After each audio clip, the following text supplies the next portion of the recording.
इस क्वेश्चन को समझते हैं। Which of the following shows an increase value of E by M। E by M का मतलब क्या है? Charge upon mass, charge upon mass. अब उसमें मुझे यहाँ पे 4 पार्टिकल्स दिए। पहला है neutron, alpha, proton and electron. Clear? Neutron के केस में बात करते हैं। न्यूट्रॉन के केस में जो चार्ज है वो 0 होता है और मास एक प्रोटॉन के मास के बराबर है, M मान लेता हूँ उसको, ठीक है।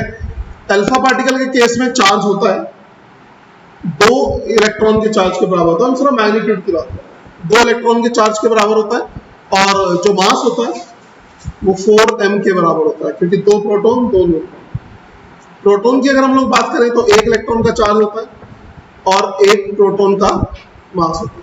इलेक्ट्रॉन की बात करें तो 1 इलेक्ट्रॉन का चार्ज होता है, लेकिन जो मास होता है वो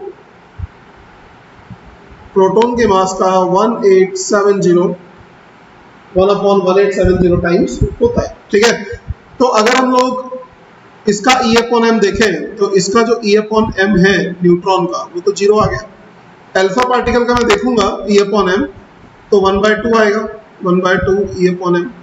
इसका अगर मैं देखूंगा तो E अपॉन M ही आएगा और इसका अगर मैं देखूंगा तो 1870 टाइम्स आएगा E अपॉन M। तो सबसे ज्यादा किसका हुआ? इलेक्ट्रॉन का। फिर इलेक्ट्रॉन के बाद कौन आया? प्रोटॉन। इलेक्ट्रॉन के बाद आया प्रोटॉन, फिर अल्फा, फिर neutron. A is the answer. ये समझ में आया आप लोगों को कैसे किया मैंने? ठीक है।